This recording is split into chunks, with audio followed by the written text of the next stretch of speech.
Positive impact for the future. Children are the future. The development of these children is in our hands. Everything from helping with learning to walk to how to interact with society. We all impact how the youth of today will turn out to the adults of tomorrow.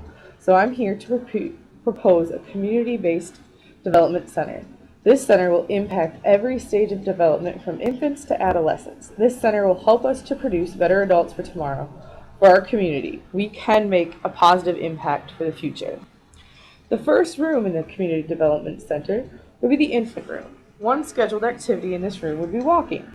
Studies have shown there's a correlation between walking and language development. Also, encouraging walking is good for physical exercise. One issue that walking addresses is to encourage language as well as walking as education. Not only does the infant grow in language, but it also grows in movement ability. Another scheduled activity would be sensory bins. Research has shown that cognitive development combines actions and behaviors having a coordinated activity. Gene Hadget sensory motor stages shows this. Sensory bins are education and helping form coordinated activities. One necessary needed thing for this room would be to purchase floor mats. These floor mats are a soft surface, and so as the children are mastering the techniques of walking, they would have a soft surface. Also a bright color with letters and numbers, and it is an additional layer to sensory involvement. The second room in the development center would be the toddler room. Again, a scheduled activity for this room could be dress-up play. Again, Gene Padgett pre-operational stage shows that children with pretend play start to work out gender roles, culture views, and socio-emotional development with pretend play.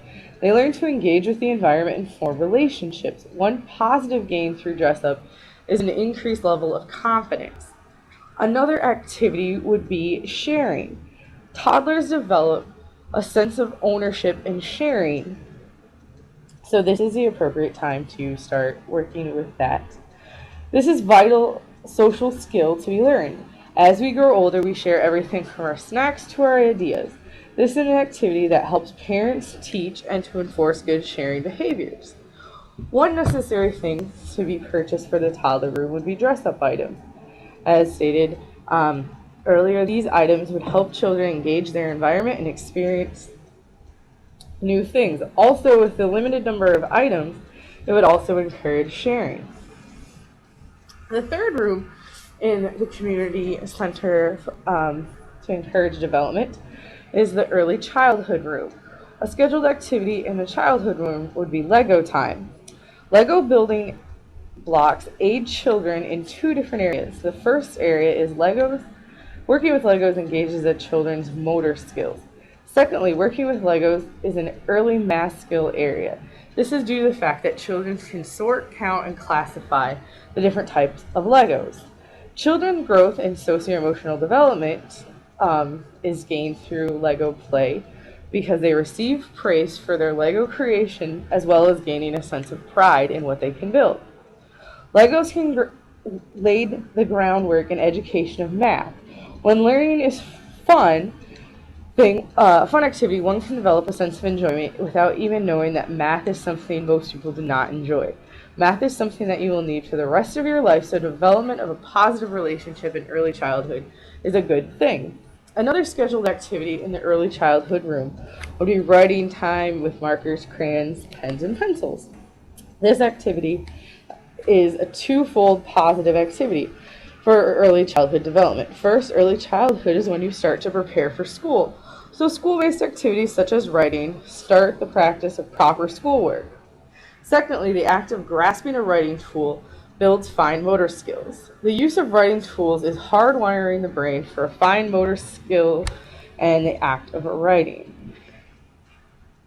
Something that is a necessary buy for this room would be building blocks. As mentioned with Legos, same goes for building blocks. Children develop motor skills, sorting, counting, and classifying. Building blocks allow children to gain a sense of achievement as they build towers and receive praise for them. The fourth room in the center would be the middle to late childhood room. One important group activity in this room would be anti-bullying.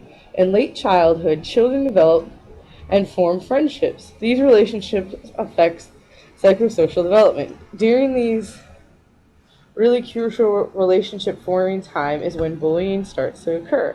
Having children learn to stop bullying and stand up against bullying is a way for children to slowly put an end to bullying. Anti-bullying is a well-being activity because bullying can have many negative impacts on children.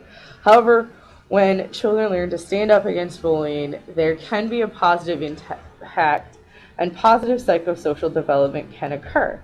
Another activity that would occur in the late childhood room would be sex education.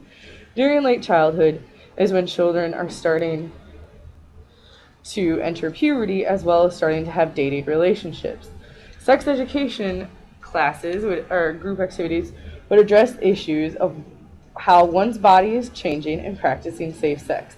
It's never too early to learn to make an informed decision and safe sex choices about.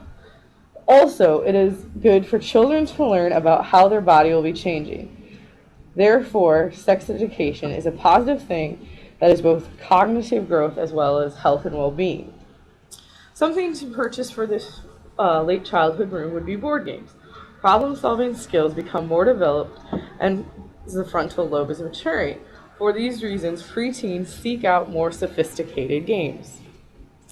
Finally, the last room in the community center to encourage development for a positive impact in our future would be the adolescent room. One activity to incur in this room would be driver safety. Teens are some of the most at-risk drivers since they are new to the road.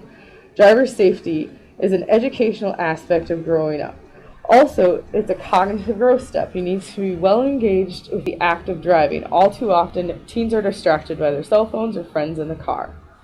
Another group that would occur in the adolescent room would be anti-substance abuse use. Drugs and alcohol is a huge problem. Experimenting can be dangerous and a deadly thing. During the teen years, teenagers need to be informed of what it means and the consequences of using drugs and alcohol. Anti-drug and alcohol groups can encourage positive socio-emotional development, teaching teens that they do not need to be involved with drugs and alcohol and can help them become more active in positive circles rather than circles of friends that are users. Education about drug and alcohol is a health issue because with all the different synthetic drugs out in the world now, there's just one-time use can become fatal. A necessary purchase for the adolescent room would be college test books. The teen years are when you look forward to the future. For most teens, this means going to college. And with going to college, that means taking the SATs or ACTs. These exams are exams that need to be studied for. So purchasing the books as study tools would be a positive impact for them. First off, I would like to thank you for allowing me time to share with you about how we impact the formation of our future adults. The funding that will be provided for this center will make an impact. I hope you can see how this center will make a positive impact for the future. This impact is a broad spectrum from learning to walk to learning to drive. We can help by prompting a love for math to helping teens do well on college entrance exams. As a community, we can make a positive impact for the future.